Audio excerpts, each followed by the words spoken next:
6 heures.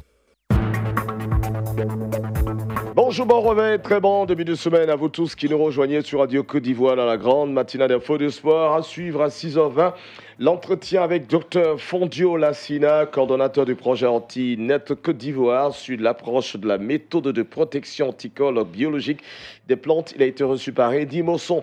Et puis Ange Assoukou reviendra sur la 23e qualification des éléphants pour la CAN 2019. Mais avant d'y arriver, un journal, le 6h, dont voici les principales avec vous. Denise Lafafiette, bonjour. Bonjour Didier Fondin, bonjour à tous.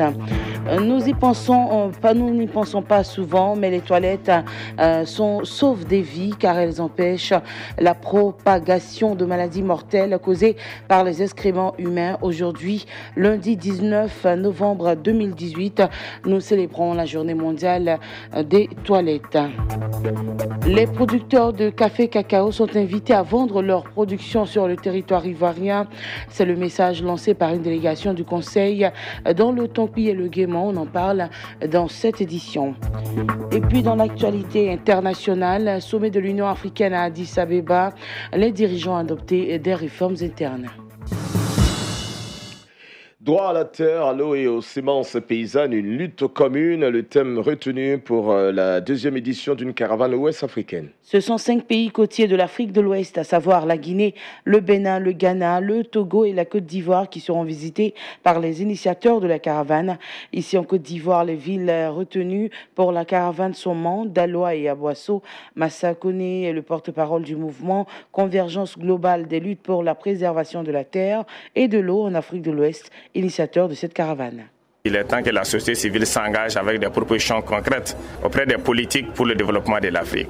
Nous sommes régis par les lois de 1901, qui est les lois d'émanation de la colonisation, qui ont fait des codes domaniaux et fonciers, qui nous ont légué comme héritage une législation qui ne prend pas en compte les droits des communautés, les droits des cultivateurs, les droits des paysans, les droits de ces différents acteurs qui sont engagés dans ces matières. Donc quand on a pris conscience, nous avons commencé à lutter à partir de nos différents pays pour qu'on engage une politique foncière. La politique foncière qui prend en compte les droits des communautés, qui valorise nos savoir-faire culturels. La journée mondiale des toilettes célébrée ce lundi 19 novembre 2018. En prélude à cette journée, le numéro du magazine Les Salons de Radio Côte d'Ivoire d'hier dimanche a été consacré à la problématique de l'assainissement autonome en Côte d'Ivoire, défis et perspectives. Paul Philippe et ses invités ont échangé sur le rôle crucial que jouent les toilettes pour les populations. Pour le professeur Dongo Kwasi, enseignant-chercheur à l'université Félix Houphouët-Boigny de Cocody, assainissement et santé vont de pair. Chaque année, 1,8 million de personnes, dont 90% d'enfants de moins de 5 ans, meurent de diarrhée. Et 88% de ces diarrhées sont causées par l'assainissement. Un dispositif ou une démarche qui vise à améliorer la situation sanitaire de notre environnement global. Au niveau des déchets, nous avons les déchets solides comme les ordures ménagères. Nous avons les déchets liquides et les excréta comme les eaux usées domestiques et les matières de boue. Mais de plus en plus, lorsqu'on parle d'assainissement, on fait beaucoup référence à l'assainissement des eaux usées et des excréta. Et les statistiques montrent que l'amélioration de l'assainissement peut faire reculer de 32% la mobilité attribuable aux maladies diarrhéiques. C'est pour cela que nous allons demander aux autorités de ne pas dissocier la politique de la santé de la politique de l'assainissement. Le secrétaire général de la Fédération nationale des groupements des vidangeurs de Côte d'Ivoire revient sur les conséquences liées à l'absence des toilettes. Écoutons Ouattara Moustapha. Au niveau de la Fédération nationale des groupements de vidangeurs, c'est vrai, les toilettes sont valorisées. Mais là où les toilettes vont permettre que ces fosses que nous allons pomper les eaux utilisées par les ménages, il est important qu'en marge de cette journée, on puisse parler d'innovation, d'équipement et de voir comment est-ce que les acteurs de ce secteur-là peuvent acquérir à moindre coût tous ces engins pour pouvoir mener à bien leur mission. Parce que nous sommes un maillon de la chaîne. Et il est important qu'on jette un regard sur notre activité et de comprendre que les moyens que nous utilisons pour pouvoir exercer ce métier-là soient mis en valeur également au cours de cette journée. Rappelons que cette journée mondiale des toilettes vise à sensibiliser le grand public sur le rôle crucial qu'elle joue pour les populations et à encourager des actions ciblées pour relever le défi de la crise mondiale de l'assainissement. Car aujourd'hui, 4,5 milliards de personnes vivent en effet sans toilettes et 892 millions de personnes pratiquent toujours la défécation en l'air libre. La nouvelle pharmacie de la santé publique de Côte d'Ivoire veut mieux se faire connaître du grand public. Une journée porte ouverte de l'entreprise a été initiée ce week-end sur le thème « Se faire connaître pour mieux nous solliciter ». Présentation de l'entreprise, échanges et visites de stands sont entre autres les activités qui ont meublé cette journée. Professeur Yapi Ange Désiré, directeur général de la nouvelle pharmacie de la santé publique de Côte d'Ivoire. Nous avons été mis en mission il y a 5 ans avec la possibilité que l'ex-PSP devienne une nouvelle PSP. C'est une réforme fondamentale qui a été autorisée par le chef de l'État et il était tout à fait normal que 5 ans après, nous repartions vers les premiers bénéficiaires, c'est-à-dire la population, pour leur dire « Vous nous avez fait confiance, voici le travail que nous avons fait et nous pensons que ce travail-là nous a permis aujourd'hui d'être disposés pour pouvoir affronter avec le gouvernement, la couverture maladie universelle qui est le défi majeur pour 2019. Sport et santé vont également de pair. La deuxième édition de la marche de la santé sur un circuit de 6 km couplé avec un don de sang s'est tenue à Bondoukou. Cette marche dénommée Kenya Sport qui a réuni les personnes de tout âge et sexe vise à faire reculer certaines maladies et susciter un rapprochement des populations, nous dit Meshach Steve. C'est plus de 200 personnes de tout âge qui ont pris d'assaut la place du centre culturel pour une marche sur une distance de 6 km à travers la ville de Bondoukou. Tout le sens de cette deuxième édition du Kenya Sport avec le président Bamba Tatou Ahmed. Nous nous sommes côtoyés ce matin pour magnifier la vie, éloigner de nous le stress, l'anxiété. La pratique du sport de masse ne procure pas uniquement la santé, ni les signes faisant reculer les maladies cardiovasculaires, l'hypertension artérielle et le diabète, mais suscite le rapprochement des populations. L'opération de don de sang est signe pour sauver des vies humaines. Nous avons fait appel aux jeunes pour perpétuer le Kenya Sport au cours des années à venir. Après 2 heures de marche à travers la ville, quelques randonneurs ont bien voulu donner leur avis sur cette activité couplée avec le don de sang. Moustapha Dalen Fofana, les médecins nous recommandent d'être toujours en mouvement, de faire du sport pour avoir la bonne santé. Il faut aussi donner un peu de son sang pour que notre banque de sang à l'hôpital général ne manque plus jamais de sang. En ce moment, j'ai 72 ans. Depuis que j'ai commencé ce sport, bientôt 4 ans là, vraiment, je sais ce qu'il y a dedans. Voilà pourquoi je continue. Pour le balai d'Abla, c'est très bon pour la santé. Avant même la vente la main, c'était trop sorti, mais maintenant là. Le thème de cette activité, des diplômes et des médailles ont été décernés aux autorités et aux vétérans qui ont participé à cette marche. Meshach Steve, Bondoukou, pour Radio Côte d'Ivoire. Parlons à présent de la campagne du café cacao dans le Tonkoui. Et oui, les responsables du Conseil Café Cacao sillonnent les zones de production pour sensibiliser les acteurs de la filière sur les bonnes pratiques à observer pour avoir des produits de bonne qualité et un bon rendement. Les régions du Tonkoui et du Guémon ont reçu à cet effet une délégation du Conseil conduite par le conseiller du directeur général chargé de l'appui au développement agricole. La délégation a prié les acheteurs de respecter les prix tout en demandant aux producteurs de dénoncer les acheteurs véreux. Il a aussi été question d'inviter les uns et les autres à ne pas vendre leur production hors du territoire ivoirien. Écoutons le chef de la délégation du Conseil Café Cacao, Yoro Séraphin. Il était important pour nous de venir sur le terrain au niveau des administrations centralisées pour passer le message en ce qui concerne la bonne pratique agricole, pour ce qui concerne le binôme café-cacao. Il ne faut pas sécher le café sur le goudron, il faut bien le sécher sur les clairs et faire de telle sorte qu'il soit effectivement séché. Donc de ce point de vue-là, la concurrence déloyale que certains pays veulent nous lancer sur le plan international en ce qui concerne notre café sera atténuée et puis le prix sera toujours garanti.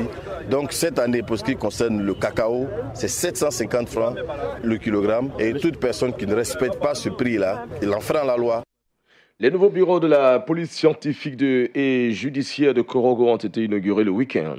Les clés ont été remises par le gouverneur, un peu plus tôt par l'ambassadeur d'Allemagne en Côte d'Ivoire et c'était en présence du préfet de région du Poro et du représentant du directeur général de la police nationale. Suivons le reportage de Sikwasi pour plus de détails. Ce sont au total 5 bureaux, un laboratoire et une salle de réunion totalement réhabilités qui ont été remis au préfet des régions, Michael Grao, ambassadeur d'Allemagne en Côte d'Ivoire, à la fin de la remise des locaux. Il y a des manifestations au-delà de la frontière et affectent la Côte d'Ivoire. Donc je crois que c'est une très belle coopération. Partageons l'intérêt de pacifier la région. Je vais rapporter à mes autorités, à mon ministère, ce que j'ai vu aussi. Je crois que nous pouvons apporter quelque chose d'utile. Au nom du directeur général de la police empêché, le commissaire divisionnaire Adama Ouattara a rappelé l'importance de cette nouvelle unité qui s'installe à Korogo pour la sécurité nationale. Depuis 2008, où les autorités ivoiriennes ont décidé de mettre en œuvre une police scientifique digne de ce nom en Côte d'Ivoire. Depuis lors, le GIZ nous accompagne. Nous avons 12 préfectures de police en Côte d'Ivoire. Pour le moment, Korogo est la 5e unité décentralisée que nous avons. Après San Pedro, Yamoussoukro, Abangourou, Daloa. Et à chaque fois, vous le voyez,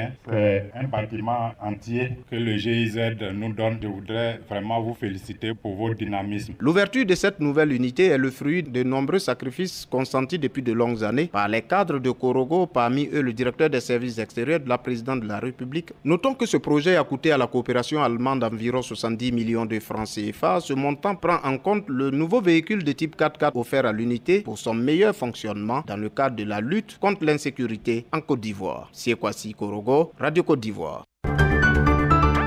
L'actualité internationale à présent avec vous, Denise. L'Union africaine appelle au respect de l'ordre constitutionnel au Gabon. Dans un communiqué, le président de la Commission de l'Union africaine, Moussa Faki Mahama, a également annoncé qu'une mission d'information et d'écoute se rendrait rapidement à Libreville. Une déclaration qui intervient alors que la modification d'un article de la Constitution gabonaise pour pallier l'absence du chef de l'État Ali Bongo Dimba, hospitalisé depuis le 24 octobre, fait polémique. Et puis, au Niger, au moins 2 gendarmes tués lors d'une nouvelle attaque djihadiste, attaque à la frontière avec le Burkina Faso. Des hommes armés à moto ont attaqué un poste de gendarmerie à la sortie sud de la brigade donc de Makolondi. Les 6 gendarmes qui gardaient le pont bascule et le péage routier non loin de la brigade de Kamarachi ont été surpris par un groupe d'assaillants non identifiés venus en moto. Voici qui met fin à ce journal. Merci de nous avoir suivis. Retrouvez l'actualité à 6h30. Passons au journal des sports pour être complet. Football, les éléphants seront bien à la CAN 2019. Les Ivoiriens ont obtenu leur qualification hier en faisant match nul 1-1 avec la Guinée. Après le match nul 2-2 du Rwanda et de la Centrafrique, les éléphants ne devaient pas perdre face à la Guinée pour obtenir leur ticket. La finale du groupe H entre la Guinée et la Côte d'Ivoire s'est soldée par un score de parité, 1 but partout. La Guinée qualifiée avant même le coup d'envoi a ouvert la marque au stade du 28 septembre de Conakry à la 11e minute par Mohamed Yattara. La Côte d'Ivoire réussit l'égalisation à la 21e par Jean-Michel Seri sur une passe décisive de son capitaine Serge Aurier. 1 but partout au final. Les 2 équipes attendues dans le groupe H se qualifient pour la CAN 2019. 2 autres pays se sont qualifiés hier dimanche. Qualification historique pour la Mauritanie qui avait besoin d'une victoire pour se qualifier directement à domicile. Les Mourabitounes ont renversé le Botswana 2-1 et se qualifient pour la première CAN de leur histoire. Dans ce groupe I, le Burkina Faso se complique la tâche après sa défaite en Angola 2-1. Pour se qualifier, les étalons devront battre les Mourabitounes à la 6e journée en mars 2019 et espérer dans le même temps que l'Angola ne gagne pas face au Botswana. L'Algérie avait besoin d'une victoire au Togo pour se qualifier. Riyad Mahrez, auteur d'un doublé, et ses coéquipiers ont rapidement enterré le suspense, menant à la pause 3-0. Ils ont largement battu Emmanuel Adebayor et les Éperviers 4-1. Le Togo jouera sa qualification lors de la dernière journée face au Bénin. Les Écureuils qui ont été renversés par la Gambie 3-1. Les autres qualifiés de cette 5e et avant-dernière journée sont le Maroc dans le groupe B. Les Lions de l'Atlas ont vaincu pour la première fois de leur histoire les Lions indomptables du Cameroun 2-0. Le Mali dans le groupe C, le Mali qui a battu le Gabon 1-0 à Libreville. Le Nigeria dans le groupe E, après le match nul 1-1 à Johannesburg avec l'Afrique du Sud. L'Ouganda dans le groupe L, l'Ouganda qui a maîtrisé le Cap-Vert 1-0. D'autres résultats de cette 5e journée des éliminatoires de la CAN 2019 dans le derby congolais. Le Congo et la République démocratique du Congo ont fait match nul 1-1 dans le groupe G. Le Zimbabwe avait besoin du nul pour se qualifier mais a été battu par le Libéria 1-0. Tout se jouera donc lors de la 6e journée avec les oppositions RD Congo, Libéria et Zimbabwe Congo. Les 4 équipes gardent leur chance de qualification. Pour le Ghana, les frères Ayou étaient titulaires de retour en sélection après 1 an. Grâce à un doublé du plus jeune Jordan, le Ghana s'est imposé en Éthiopie 2-0. C'est une victoire précieuse pour les Black Stars qui reviennent à un point du leader du groupe F. Le Kenya, la Sierra Leone est toujours suspendue par la FIFA dans ce groupe et on attend la décision de la CAF pour mieux y voir dans le classement de ce groupe. En Europe, c'était la Ligue des Nations. La Suisse a su classer la Belgique 5-2 et se qualifie pour le Final Four où elle retrouvera le Portugal et l'Angleterre. L'Angleterre s'est imposée face à la Croatie 2-1. Les Croates, vice-champions du monde, sont relégués en Ligue B. L'Allemagne est également reléguée en Ligue B. On en vient en football féminin. La première journée de la CAN 2018 au Ghana s'est jouée ce week-end. Et c'est donc pour cette première journée la poule B qui était à l'honneur hier dimanche. Et l'Afrique du Sud a surpris le Nigeria 1-0. Les tenantes du titre de la Guinée équatoriale ont été littéralement baladées par la Zambie 5-0.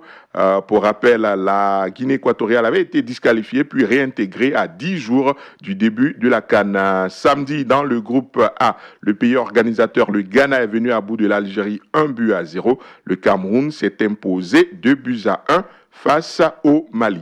Autre décor sportif tennis, le Master 2018 a été remporté par un jeune Allemand, Alexander Zverev. L'Allemand de 21 ans, Alexander Zverev, a battu en finale le numéro 1 mondial Novak Djokovic 2-7-0, 6-4, 6-3. Il remporte, vous l'avez dit, le Masters à Londres, le tournoi des maîtres qui réunit les 8 meilleurs joueurs de la saison. En demi-finale déjà, Zverev s'était signalé en battant Roger Federer.